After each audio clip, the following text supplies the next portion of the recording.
saya akan melakukan kompetensi distosia bahu. Sebelum kita melakukan teknik manuver untuk melahirkan bahu, mari kita lihat dulu tanda-tanda distosia bahu.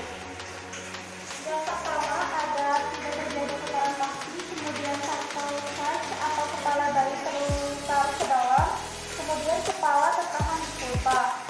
Nah, setelah itu kita yang pertama lakukan inform consent kepada keluarga atas tindakan yang akan dilakukan. Kemudian kita minta posisi ibu nanti adalah posisi litotomi. Nah, kemudian yang pertama kita akan melakukan episiotomi, Yaitu kita menyuntikkan anestesi ke bagian yang akan kita lakukan episiotomi, kemudian lindungi kepala bayi.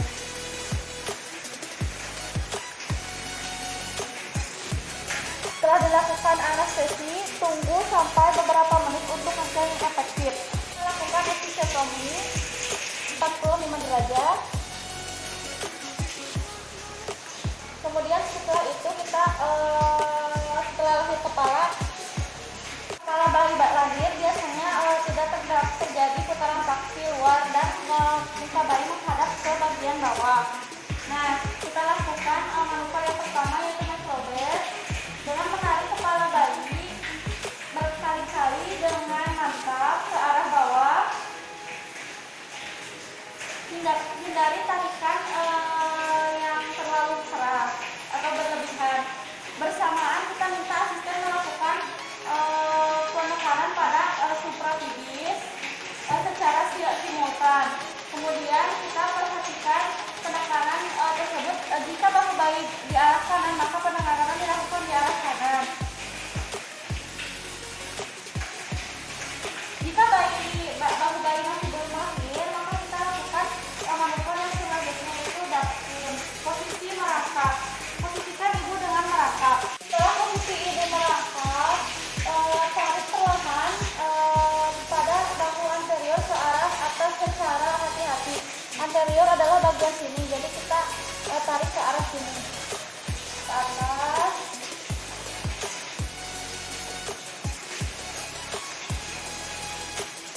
Nah, kemudian kita lakukan juga ke arah posterior atau ke bawah.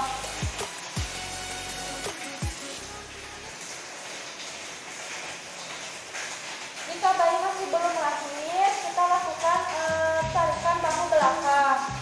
Bisa diganti saraf tangan dengan cepat, kemudian masukkan jari menyusuri tulang belakang.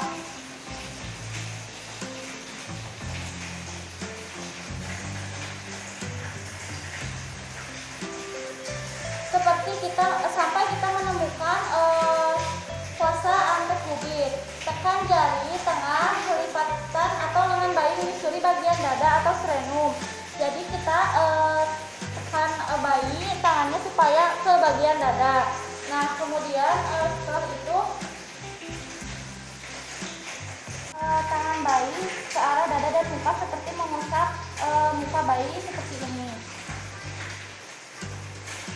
Nah, setelah bahu posterior dan lengan posterior lahir, kita lakukan pelahiran bahu anterior.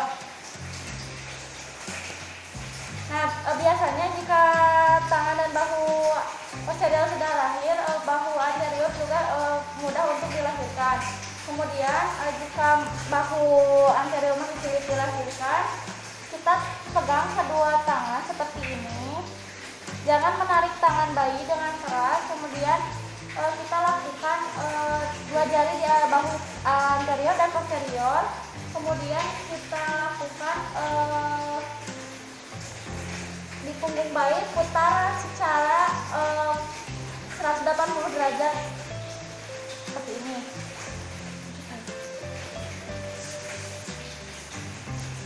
Nah, setelah itu biasanya